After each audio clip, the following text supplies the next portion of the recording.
there we go. So thank you guys for coming tonight. We are very excited. I think we've all met before, but my name is Jana Vermette. I'm the QA director for our CEP program at Abilities Network.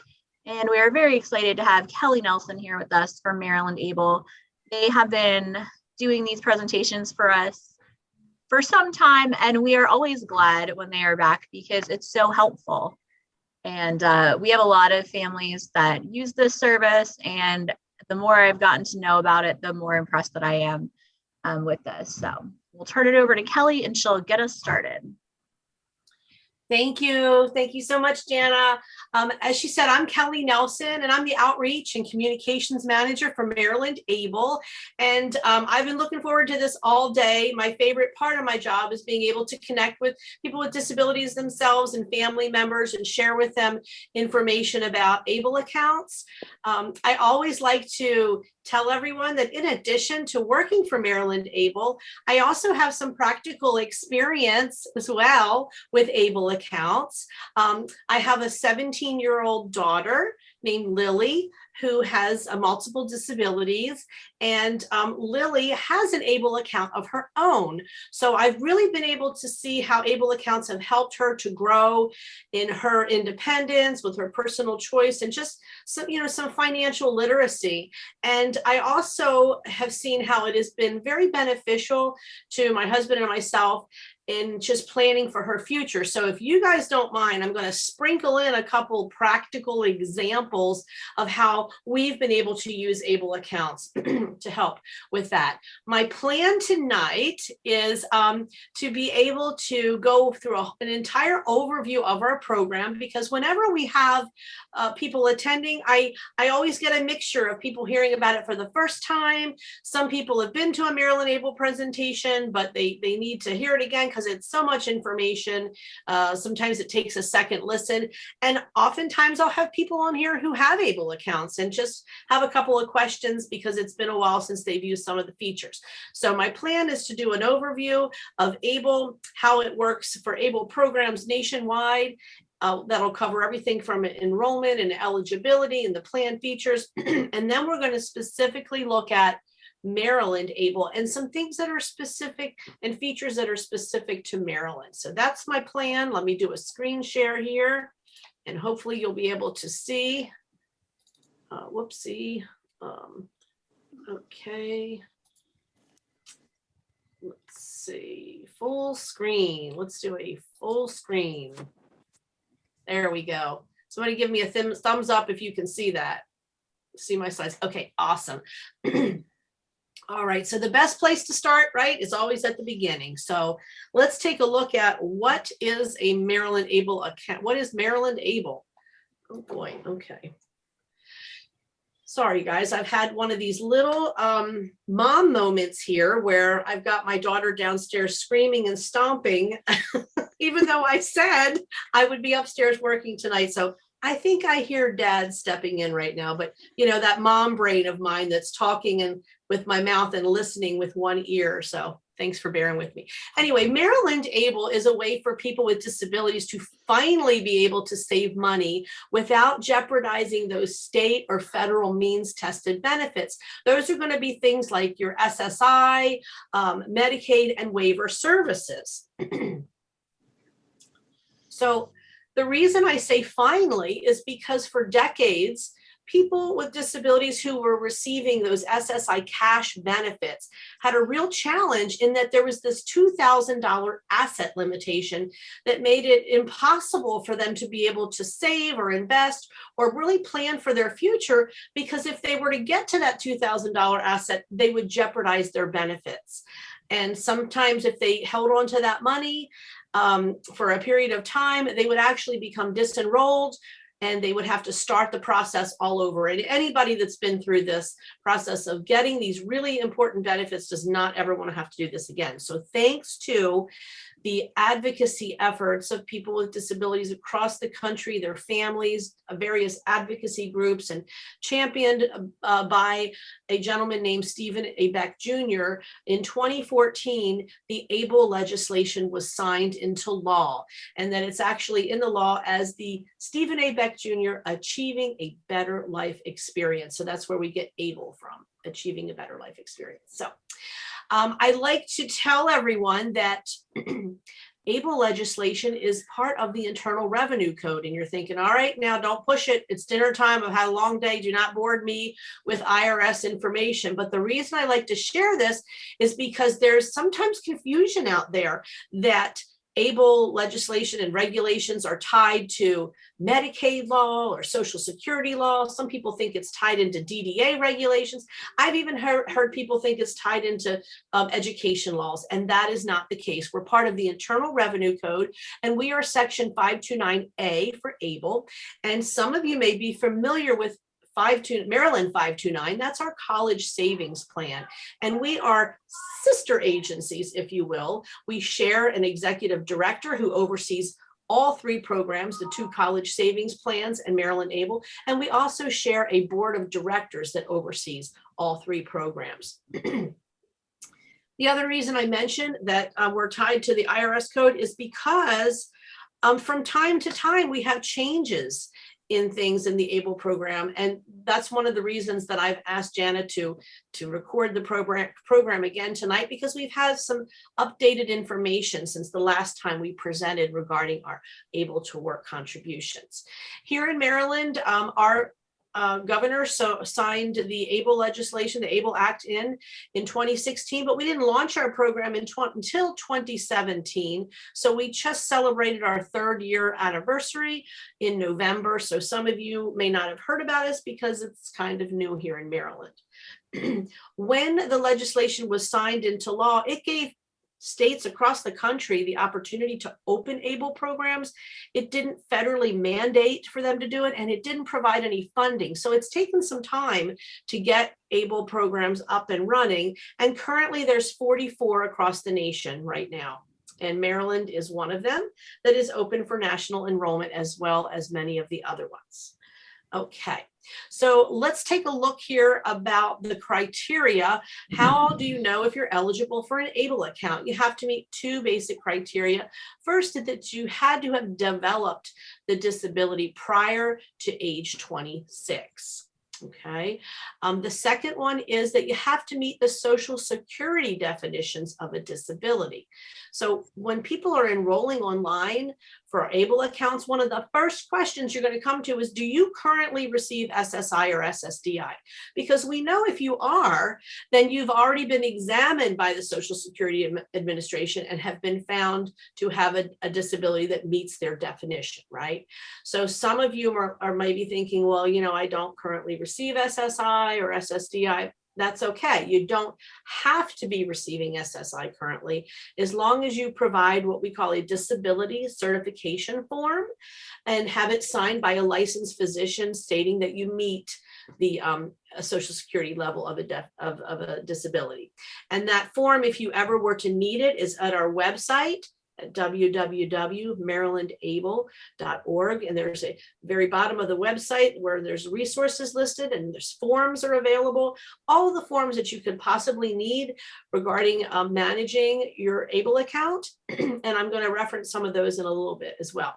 So real quick, just a little myth buster here. Some people hear that age of 26 and they think that you have to have opened the ABLE account by the time you turn 26. That's not true. You can have an ABLE account at any age. We have ABLE account holders that are several months old, and we have an account holder who's in his 80s. So anywhere along the line, you just had to have had the disability prior to the 26th birthday. Any questions? This is a good little check-in point. Are there any questions about eligibility before we move forward? Yeah, one thing now, Sherry receives Social Security because her father is deceased. Mm-hmm.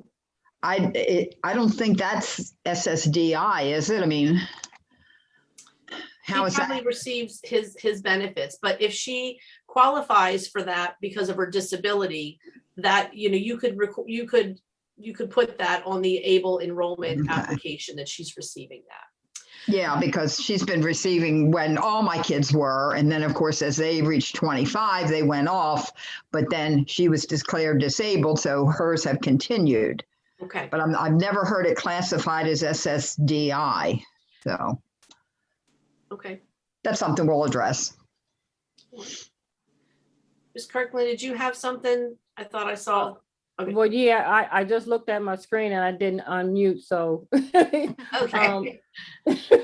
Oh, yeah, I just want to say hi, everybody. I'm sorry I was a little late. I was on another Zoom site, then I had said, let me pull up on my phone, and then the right thing No came back worries. on. Sign of the Oh, times. no worries. I know. We're all on Zoom all day, every day now, you know? Uh-huh. Kelly, we had a question that said, can you clarify the role of authorized user? Yes, absolutely. And we're actually at that slide right now. So I want to just let you know that ABLE accounts are actually owned by the person with the disability. And that person is both the owner and the beneficiary of that account, which can be a little different from some other types of accounts that you could have, where, let's say, if you had a college savings plan or some types of trusts where you could be the owner of the account, but the beneficiary might be your family member. In this case, ABLE is always the beneficiary is the owner of the account as well. Now, we do realize that some of our account holders need assistance managing their account. So we have what we call the ability to serve as the authorized legal representative, or as I'm going to say from here on out, the ALR. Okay, this could be a person in their family. It could be their legal guardian or someone who has power of attorney. For folks that are under the age of 18, it's going to be a parent or a guardian, because they need to have someone on their financial account that's an adult. But after that, the account owner and beneficiary has to grant permission to serve as the ALR. And this can be done if you have guardianship papers, or if you have power of attorney over property, you can send those in as well. For those of you who may not have either one of those things in place yet, because some folks don't yet, what we have on the forms section of our website is something called a power of attorney over ABLE account only. And it's a form that you can download. You don't have to take this to an attorney. It's already been developed. You just take it to a notary, and you would have it, the ABLE account holder would sign it. The ALR is going to sign it. It's going to be witnessed and then notarized. And then you can just send that in. You can mail it in, or you can upload the document to our program manager. And that's how you would serve as an ALR. Kelly, this is where I'm really very confused. Okay. Caroline has an ABLE account, and I think I am the authorized user Mhm. because I have an ABLE card as well. Okay. And one of the things I've been concerned about is let's just say I die tomorrow. I'm not going to, but if something happens to me and someone else steps into that role, how do I know her money is safe? Like, how do you prevent people with disabilities from being taken advantage of in these cases? Do you know what I mean? Or So- I think I'm mixing up the terminology maybe. Is there authorized user and then authorized legal representative? Is that two It's- separate things? If you have an ABLE prepaid card, you'd have, the only other person that could have one would be the authorized legal representative. So you are the ALR on your daughter's account. So she's the account holder and you're the ALR. So if you were to pass, someone else would have to go through the process of getting either power of attorney over her property through an attorney, or having that for the limited power of attorney over ABLE account only, or have guardianship. So not just anyone could serve as her ALR. But it's not a prepaid card. It's like a regular card. It's not the prepaid card? No. Are you with Maryland ABLE, or are you with another ABLE program? I wonder if I'm with Virginia. Is that You- possible? There's a lot of people who accidentally opened up Virginia ABLE programs because Oh, boy. most people Google Maryland ABLE, and what happens is it'll pop up, it'll say ABLE now in Maryland, and people click on it and open an account. And that is something that I'm going to definitely address when we get down to the tax benefits, because the contributions that you make to a Maryland ABLE account, you can use as an income deduction for those contributions. But if you're not if you're with Virginia ABLE, if you don't pay Virginia state taxes, you don't qualify for that. So do I So- have to have her changed to Maryland ABLE? You can do that if you want. And if you want, I will give you my email address and I can help you That would with be great. process. Okay. Thank you so much. I don't want to Sure. take up any more time, but I Sure. knew I was lost there. Yeah, So no worries. That unfortunately has happened to a lot of folks, because it's kind of deceiving when the way that it's, it says ABLE now in Maryland, people just assume it's us. So thank you for sharing that with us. yeah, Can you repeat your website address again? Yeah, absolutely. And it'll also be available on our slides too. So when Janice sends those Oh, out, okay. it's www.maryland, all spelled out, marylandable.org. And we Okay. always recommend typing that URL in, and just that way there's no confusion that you could accidentally wind up in Virginia. If Okay. you want to be in Right. Virginia, that's fine. Okay, That's thanks. cool. But if not, it's definitely been confusing. Okay, so let's talk a little bit about some of the features of ABLE accounts. So we talked about how there was that $2,000 asset limitation that really prevented people from being able to save for things in their future, things that were important to them. Well, thanks to the ABLE Act, it made it possible for them to be able to save beyond that $2,000 asset limit and actually be able to save up to $100,000 in their ABLE account before it would impact those cash benefits.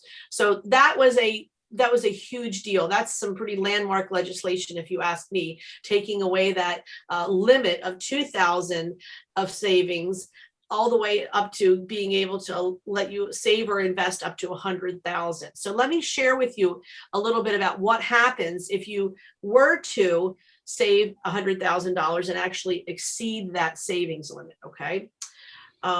If that were to happen, if you had above $100,000 and you had $2,000 outside in your savings else somewhere else, you would go into a state of suspension with your cash benefits. So if you were receiving SSI cash benefits, you would have those benefits suspended, but you would not lose your Medicaid or other waiver benefits.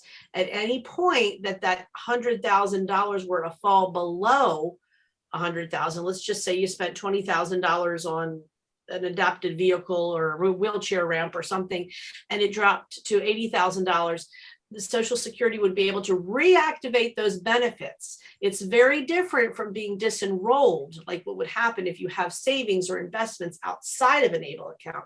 You're never disenrolled for having money in your ABLE account beyond 100,000, but rather it would be suspended. But this can take some time to reach an $100,000 in your balance, because there is a standard annual contribution limit of $15,000 per year, which means if you're putting in $15,000 a year, it's going to take you some time before you get to $100,000. And we hope maybe features down the road that we'll be able to say that there's no longer that limit. But for right now, that's our limit, is $100,000. Wouldn't it be great if they would raise that limit? We wouldn't have to worry about it, but we'll see what happens with that. Okay, so one of the best benefits, obviously, is being able to save or invest without jeopardizing those benefits, the SSI, your waivers, things like food or housing assistance. The other benefit is that you're not going to be paying state or federal taxes on the earnings while the money is in the ABLE account. And you don't pay those taxes when you take the money out, provided that you're using the money for the beneficiary for what we call qualified disability expenses. So I'm going to pop forward here a couple slides, and we're going to get some examples of what qualified disability expenses are, because this is always a big question. How can I use the money in my ABLE account? So the way qualified disability expenses is defined in our regulations, it's anything or any service that supports the beneficiary in his or her health, independence, or quality of life. And you're thinking, gosh, that's a broad definition, right? And they purposely wrote it that way because everybody's needs to be independent, healthy, and have a good quality of life are different because we're all unique, right? So what we've done here is we have given you some broad categories. This is not meant to be an all-inclusive list of things, but just kind of some ideas to help you think of those things that would be included. We look at health, and that's things like your doctor co-pays and prescriptions. It can also be something like a membership to a fitness club, dance classes, a membership to a pool, swimming lessons, things that would promote health and wellness, right? Housing, it could be, that's rent, right? Or mortgage. Education could be classes at a community college. It could also be classes at a regular college, university, four-year program with room and board if you want to. It just depends on what the needs are of the individual. Employment and training support could be additional job coaching. If you didn't have enough hours that you need for job coachings, you could use some money from the ABLE account for that. Transportation can be anything from bus fare to Ubers, taxis. It can even be airfare, bus, anything. Basic living expenses is included here. Assistive technology can be things like computers or screen readers, but it can also be something as simple as your cell phone because that's a communication device, right? So again, these are just some examples of things. And what we ask you to do is whenever you're thinking about, does this purchase or does this service I'm about to pay for with the ABLE account, does it support my family member, or if you're the ABLE account holder, does it support me in my health, in my independence, or quality of life? If you can answer yes to those questions, then that's a qualified disability expense. Because bottom line is, there's no one at Maryland ABLE that's checking your account to see, let me see what you used your expenses on. Send us a report and let us know what you spent the money on. That's not the way it works. As the account holder and beneficiary, or as the authorized legal representative, that decision is yours. But you have to remember that the only person that would ever ask you to justify that expense would be not DDA, not Social Security, not Medicaid. It would be the IRS. Oh, you guys are still with me. It's late and you're still tracking. I love it.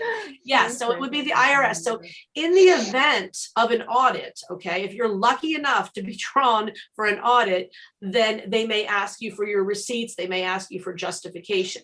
So people with ABLE accounts, they're not any more likely to be audited by the IRS because they have an ABLE account, but they're not any less likely either. So in the event, they're going to want to make sure, hey, do you qualify to have an ABLE account? Because these are tax advantage savings accounts. They might want to see that disability certification form, right? They'd also want to know, hey, how did you spend the money? And is it for a qualified disability expense? So that's how that's going to work. We just say, definitely maintain a file folder with your receipts in it.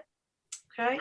Kelly, how long would you suggest that people save their receipts for from expenses? I think the way, I'm a saver. I tend to go a little overboard. I go like 7 years with saving tax documents. But I think if you look online and see what the guidelines are now, I think people say 3 years. But really, it's just whatever you decide. We don't have it in our regulations how far you should save it. I just get nervous, so I save things for 7 years. But that's I have two questions. Yes.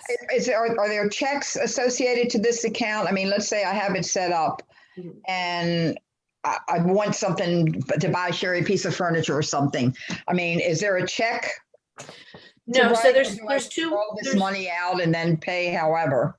There's two ways that you can get money out of the ABLE account. And one is through the linked bank account. And that's something we talk about a little bit later in the presentation, but there is no brick and mortar building of Maryland ABLE, right? So you're going to link the online ABLE account to an existing bank account. It could be a checking or savings account. So one way that you could get money out of your ABLE account is to go online, log in, transfer money back into your linked checking or savings account, and then you Okay. can write a check to the person for the Okay. furniture or whatever.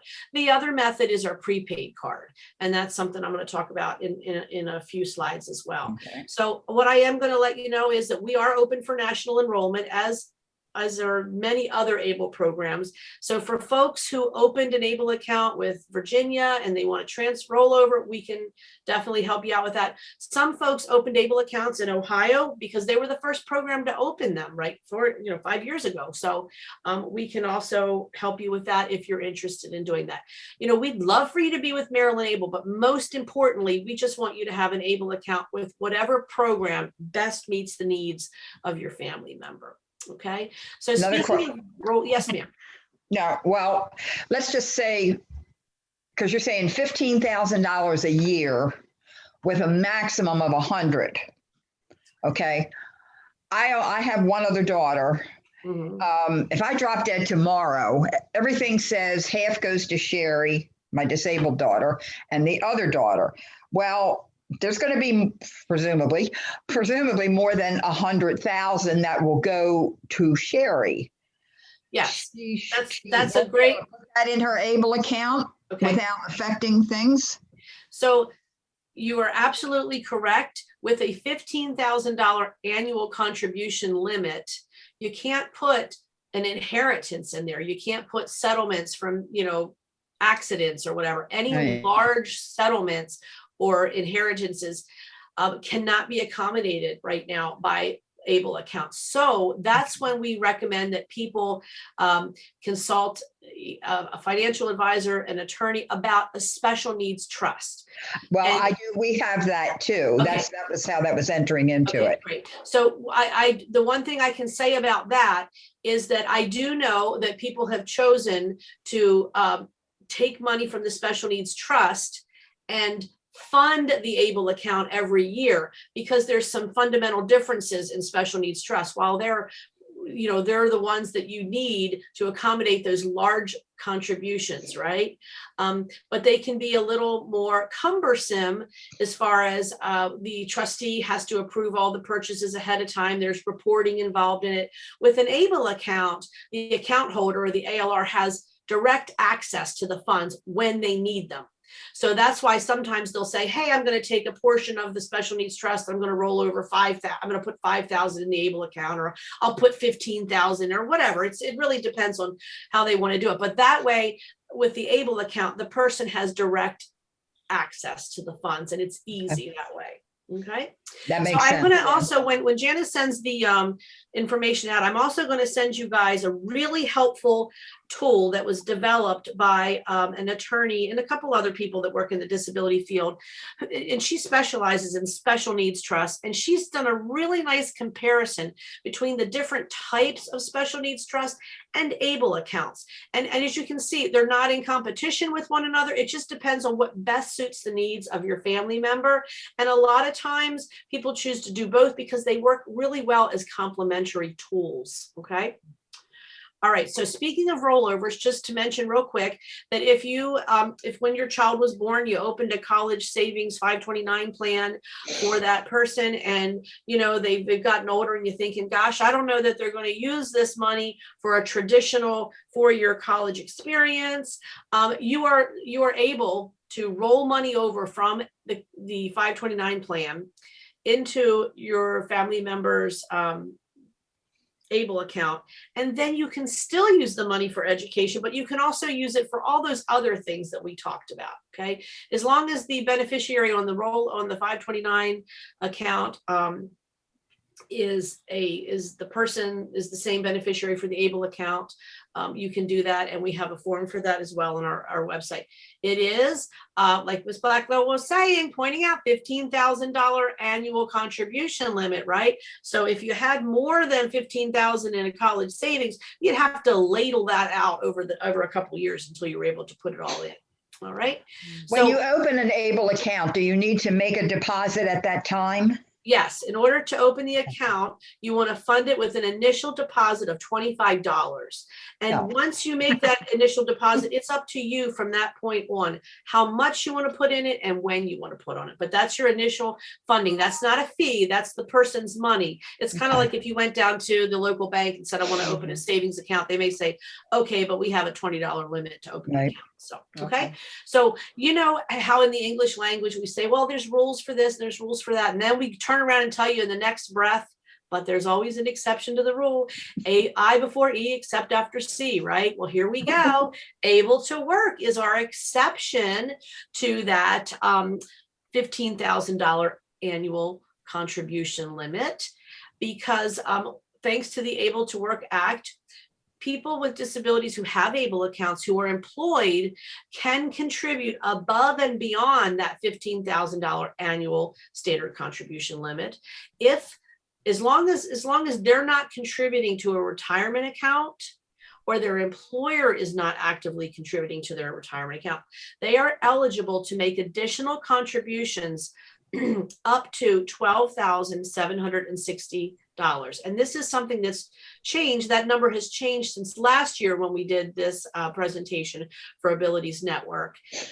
This does increase from year to year because it's tied to the federal poverty level for a one-person household. So last year, I think it was 12,490, and it has increased, and it usually does change from year to year. So if your family member is working, they can contribute additional monies. They cannot contribute above the $12,760. So if they're making $5,000 a year, they could contribute that if they wanted, put it in Able to Work contributions. But if they got a full-time job and got a promotion and they were making $20,000 a year, they would be limited to be able to that $12,760. Okay. All right. One thing I do like to point out is if you have someone that's participating in Able to Work contributions, whenever you contribute money to the ABLE account, it's always going to ask you, do you want to put this money as part of your standard annual contribution, or do you want to put this in Able to Work? Always choose Able to Work contribution, because that is the beneficiary's money, right? And then it leaves that standard annual contribution open to anybody who wants to put money into his or her ABLE account. All right. So now we're going to move into, oh, you know what? One thing, this is my favorite thing. How could I have forgotten this? I always like to brag on this because I want to let you know that out of the nearly 3,000 ABLE account holders we have, we're getting real close now to 3,000. We have 228 people, account holders, who are working and are contributing to Able to Work contributions. And together, since the beginning of this program being available, have saved $700,000 of their own money. To me, this is amazing. 228 people. These are people that were once told, don't bother to work. You don't want to go to work. Don't do it. These are people who are working. They are saving their own money. I am so proud of them. This is like a big deal to me. So I always got to brag. I don't know who these 228 account holders are, but I tip my hat to these guys because I think it's fantastic. So anyway, as we were talking before, when you open your Maryland ABLE account, there's a minimum deposit of $25 to establish the account. At that point, you can make contributions whenever you want, as long as it's a minimum of $10 when you go to do that, okay? I'm going to throw in another complicated number here. You can make contributions up to $500,000, okay? This is different from the $100,000, at which point your SSI cash benefits would go into a state of suspension. But this is the amount of money that we have to say, if you reach $500,000, which I hope every single one of you has this problem. I hope you're calling me next year and saying, problem. darn it, Kelly. Do something about that $500,000 contribution limit, girl. Please help us out. Right. I wish that problem on every single one of you guys, but that is the amount at which we would no longer be able to accept contributions until the balance fell below 500. And this is where you see us tied into the Maryland 529 College Savings Plan. This is their maximum contribution limit. And this is actually the number of a child born today when they are of college age, for them to have a 4 or 5 year college education, whatever, however long it takes them at that point. This is going to be the cost of a college education. So that's where that came from. Isn't that a fun fact? Not only did you learn about Maryland Able, I taught you a fun fact today. So let's talk a little bit more about some of those Maryland Able account features. We're going to talk about our gifting page, our prepaid card, and our payroll deduction. With our gifting page, this is something that comes with every Maryland Able account. It's called our gifting platform. And when you log on to your account, there will be a section there for you to activate your page. You know, it's up to you if you want to use it or not. Not everyone does, but some people do. It's a really great tool to be able to support the Able account holder, the beneficiary, in saving for a specific goal or dream that they have. I've seen people use this if they are athletes participating in Special Olympics and they want to, you know, start saving up money to go to a competition.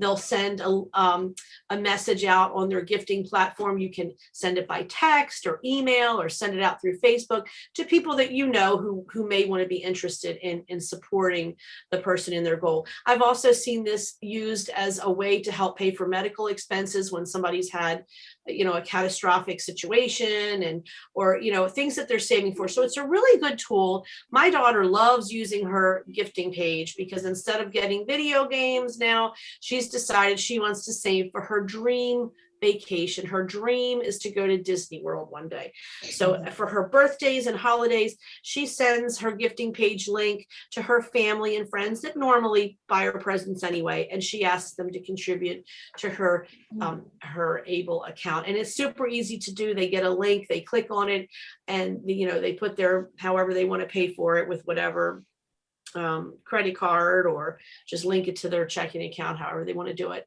And I also found out this fun fact of the day. So since this gifting platform has been available, the people that are using this gifting platform together have been able to receive over $1 million in gifts from family and friends. So people do use this gifting platform. I mean, now remember, we have almost 3,000 account holders, and the ones that are using it collectively have received 1.8 million in gifts over the 3 years that we've been open. So people will do it. They do use it. It's a great way to support your family member or yourself, and if you're, you know, saving for a goal. I have a question. Is that a tax write-off for the person who's sending the gift if it's a large donation? That is an excellent question. And remember, they're going to be limited to the maximum contribution limit of the Able account for the, you know, standard annual contribution limit of 15. So they wouldn't be able to gift more than 15. And actually, you know, if your family member already had, say, like $5,000 in the Able account, and I wanted to gift money, I couldn't gift any more than 10,000 because I couldn't exceed that limit. But the answer is yes, there isn't a tax benefit for people contributing to Able accounts as long as that person pays Maryland state taxes. So if grandma lives in Florida and wants to put in $1,000, she can do that. Anybody can contribute to an Able account, but she won't be able to take advantage of the income deduction on her taxes because she doesn't pay Maryland state taxes if she lives in Florida. So that's a really good question. But anyway, people do use it. You'd be surprised. You would be really surprised. The next feature that we have is our Able prepaid card. And this is not a Visa card like a line of credit type of card, but rather it's a prepaid card that you can load money from the Able account onto a card. And that way it gives the person the ability to access funds in the community or online. So you give them the card, and anywhere that credit cards are accepted, you can use this card. It's a really cool thing because it gives the person a way to practice budgeting and spending. Okay, so what I do with my daughter's account is I don't load all the money that's on her Able account onto her prepaid card. I just load a certain amount per month. And as the ALR, I'm able to do that. I'm able to determine how much I want to put on there. And then what I've done is I've linked some of these payments that I have to make every month anyway, things like her AT&T telephone, you know, cell phone service, right? Her orthodontist that she has to pay for every month. These are things that she'd have to pay for anyway. But what it has done for her is it's really taught her a little bit about spending and saving. She realized the first time she looked at her prepaid card and how much money was on it, when they took that money out for her AT&T cell phone, she realized this is not free. This thing I love to play on, talk on, it costs money. So this was a great thing for her to learn, because one day, hopefully decades from now, when I'm no longer on this planet, I want Lily to understand where her money is going, how it is spent, and have a knowledge about it and have input on that. So that's been a really good tool. The other thing that I like to tell is, I got the prepaid card for her last February for her birthday. And when she opened it up, she was so excited that she had a card, a credit card or a card like her mom and dad and brothers do. And she said, Mom, I want to take a picture and send it to my friends. That was lesson number one. Like, how could she have ever known that that wasn't acceptable, right? That's not something I go around saying, well, I have this wallet full of cards and I'm not showing anybody. But I said, oh, Lily, you know what? I know you're excited, but this is something important. We do not give this card to anyone. We don't take pictures of it. We don't share it. So that was the beginning of her learning experience. And we've really been able to use this as a good budgeting and financial literacy tool for her. In addition to that, it gives you the opportunity to upload receipts. So it's easy record keeping. At the end of the year, you'll see this little built-in mechanism that shows you how much money you spent at grocery stores versus, Kohl's or wherever, it allows you to customize the spending and alert feature. So you can set spending limits at a certain store. You can turn on the alarm if you start getting close to your balance. You can actually even turn your card off if your family member misplaces it, and you think, oh my gosh, it might have been lost or stolen. I'll turn my card off. And then the next day when you find it in the jeans pocket, when you're doing your laundry, you go ahead and turn it back on, because we know how that happens sometimes too, right? Do you want to point out that there is an additional fee for the Able prepaid card? It doesn't automatically come with your Able account. It's something that you would opt into.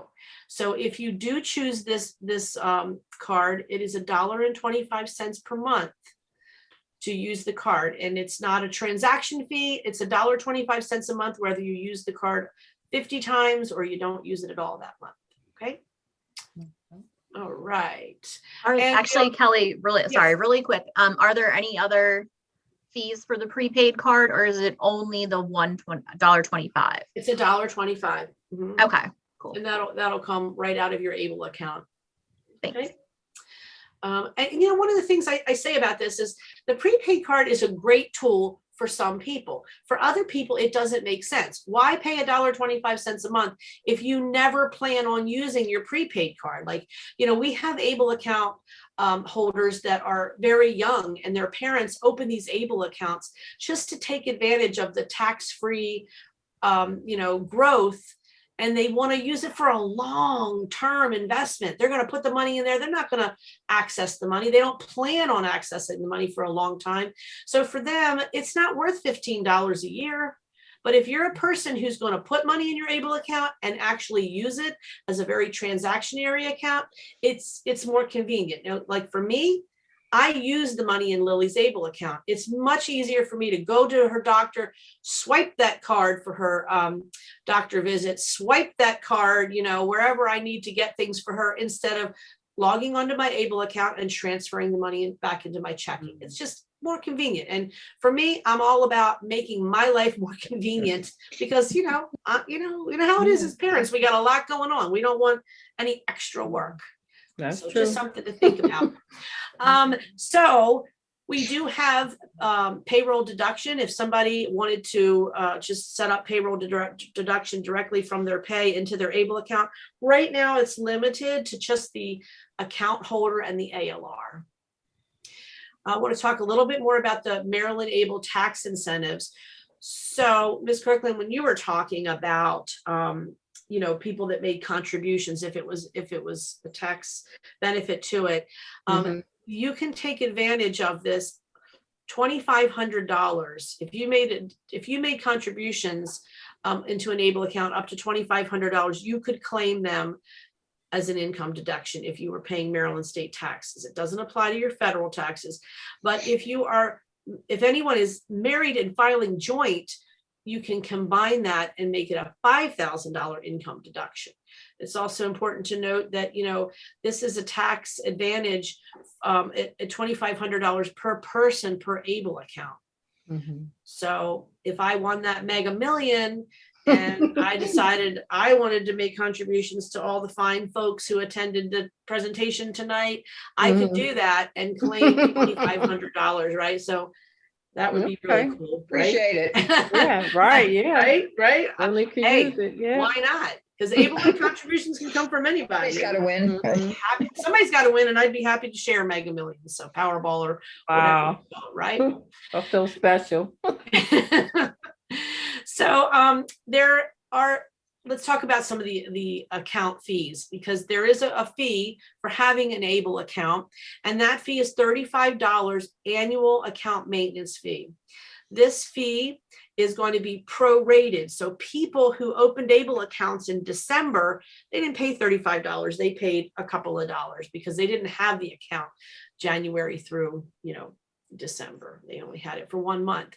The fee is going to be withdrawn directly from the ABLE account quarterly. So it's $8.75 every 3 months, right? There's also some asset-based fees on investment options. We're going to talk about investments in a minute. So the other thing I like to point out about ABLE accounts is some people hear about it and they're like, you know what, I love this idea. It sounds like great. I want to do this. This happens a lot when I talk with people with disabilities that are excited about saving money. But what I always say is, if you're going to open your ABLE account with $25 and you really don't plan on saving money and using it, it's not worth it, because eventually you're going to use all your money, your $25 up in your fees, right? And you don't have any money in your ABLE account. So I always tell people to think, is an ABLE account the right option for you? Are you planning to use it for savings? Do you have extra money left over from your SSI that you want to be able to save and conserve or invest? Then that would be a great tool. It's just something to think about. Okay. So when you have an ABLE account, you have a couple of options for where you want to put your money. The first option is called the cash option. And this is an FDIC insured banking product, very similar to like your money market savings account or any savings account that you can get at any of your local banks. And the interest that you earn on these accounts is going to be based on the federal interest rate, right? So, this is going to change as the interest rate changes. It's going to change in your cash option as well. But that is one option. The second thing that you could do is you could choose one of 3 investment choices. And this would give the person the opportunity to invest their funds, the funds in their ABLE account. 3 different choices would be a conservative, moderate, and aggressive. And the difference between these is, with a conservative investment choice, 80% of those funds are being invested in government bonds. Just 20% is invested in stocks. So, usually the yields are lower because government bonds are a little more stable, but they don't pay as much. They're not earning as much in doing it that way, but it's just more stable. The moderate is going to be a 50-50 split between government bonds and stocks. And your aggressive option is just the opposite. It's 16% will be in government bonds and 84% in stocks. So your opportunities to have to yield more earnings is there, but this is the stock market, guys. There's no guarantee when you invest in the stock market that's going to continue to go up. It could go down. It's going to likely go up and down over the years. So you really have to look at how you're going to be using the money in your ABLE account and talk to a financial advisor. Think about how you want to plan for that money and choose your option accordingly. That cash savings option, it's an FDIC insured banking product. The money is there, it's in cash. But if you want to use it for long-term savings, you can consider one of our investment options. Okay. So it's important to know that you can try a mixture of things. You can have say 80% in your cash option, but say you want to play a little bit with the money and put 20% in one of the investment options. That's a choice that you can make. You can change this mix up to 2 times per calendar year. Okay. All right. So when it comes to enrollment, if you are interested in enrolling in a Maryland ABLE account, again, we always recommend that you type out www.marylandable.org so that you know you're at Maryland ABLE's website. You're not at another programs. And you can do everything online. You can enroll online. You can manage your account online. Our website has a lot of information on it. We've got a frequently asked questions section that provides answers to things that we commonly get questions about. Our program disclosure book is there, and that will give you the nitty-gritty details of everything you could possibly ever want to know about the program. And that's where your forms are going to be. So if you needed one of those disability certification forms, or if you wanted to download the a power of attorney over ABLE account only, that form is there. Remember that that form is only going to apply to an ABLE account. It's not going to work for you if your family member's in the hospital and they, you try to access medical records. This is only going to apply to an ABLE account. It doesn't apply to any other savings accounts. It's limited to ABLE, but that's available to you. So once you are at our website, and if you did choose to open an account, when you clicked on the button that says open account now, you would see something, and you'll see it on the left-hand side of my slides, and it says someday a BNY Mellon company. I like to tell people not to be alarmed when you see that, because Maryland ABLE is facilitated, is a state facilitated program, but we're not a bank. We can't make contributions to accounts. We can't link to your accounts. We had to partner with a financial institution that could do that for us. All right. And that is the Bank of New York Mellon. Someday is their subsidiary that runs the ABLE website, that runs our customer support team that's available by phone Monday through Friday to answer any questions. And they're the ones that's doing all those financial transactions. And it's, if you wanted the investment option, they take care of getting that money over to the people at Vanguard. Vanguard is the people that select those portfolios. So someday BNY is the group that handles all that financial piece. So don't be afraid that you've been redirected to some other website. You're all good. So when you're there, it's going to ask you for a couple of things, basic information. It's going to want, name, birthday, social security number. It's going to ask you to check what type of disability category you fall under. It could be intellectual disability. It could be, there's so many choices there, just choose the best one. It's also going to ask if you are going to have an authorized legal representative.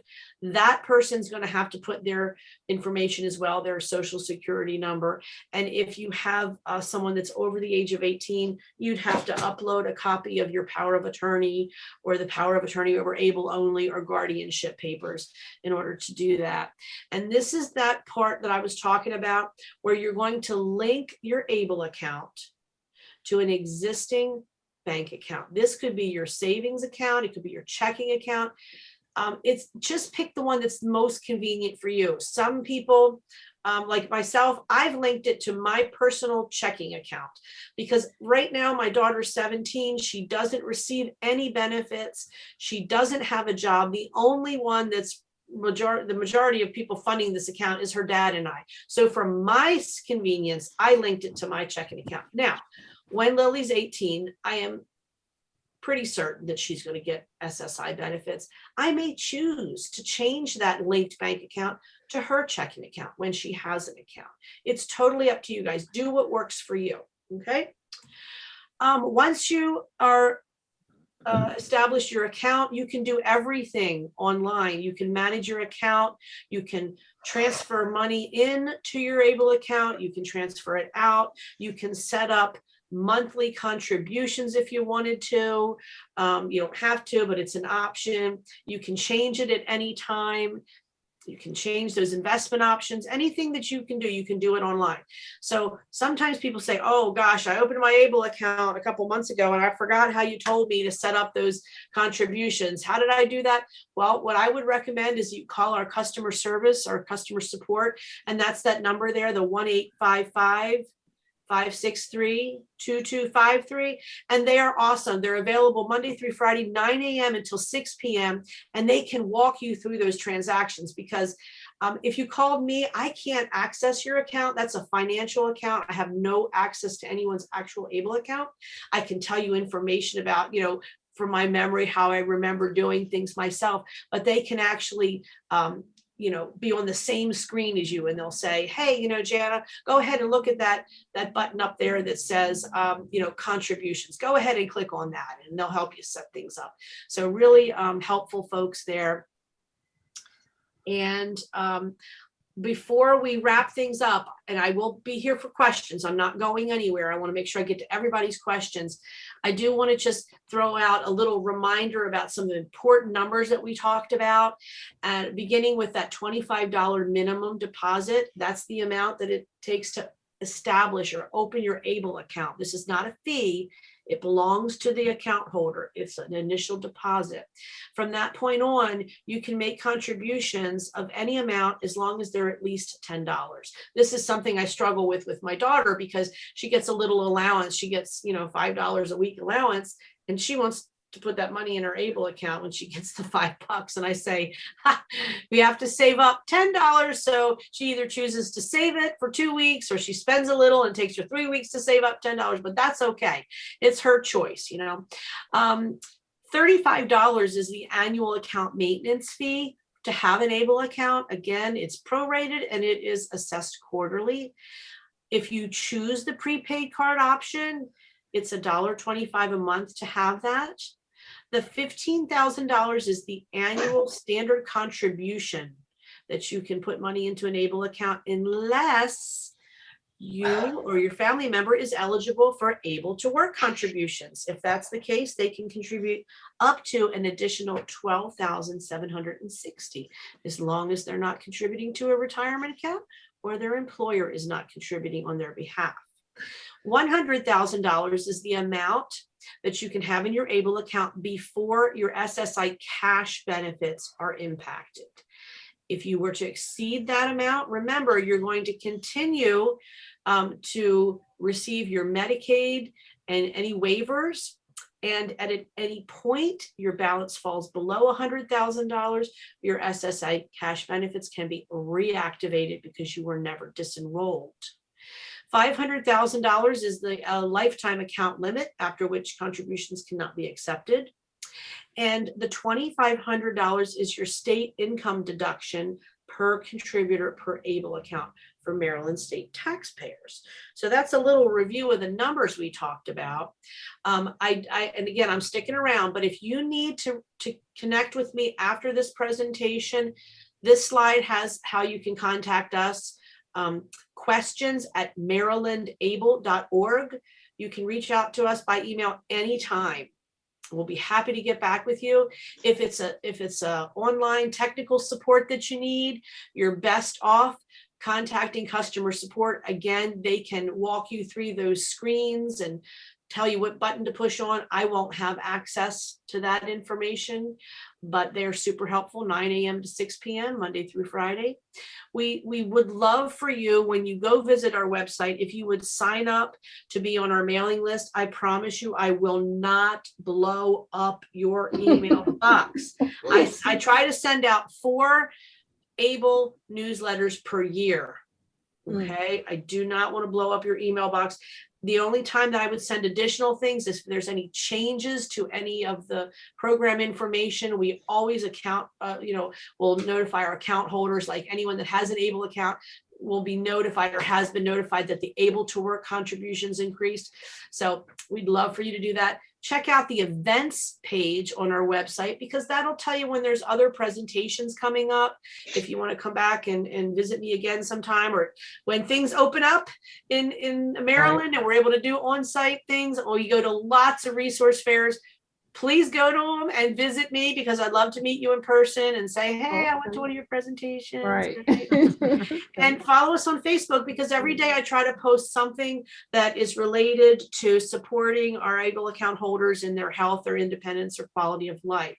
So this is a good place to stop and ask if there's any additional questions. You know what? I'm going to go ahead and stop recording before we Okay. ask questions. That way, if anybody has any like sensitive questions or wants to use someone's name, that way it won't be associated with, that way it won't be on the internet. Great idea. Yeah. Okay. So to officially end this part of our presentation, Kelly, we just want to say thank you. And we are always glad to see you. And we will turn off the recording and then take some questions. All right. Thank you. Thank you.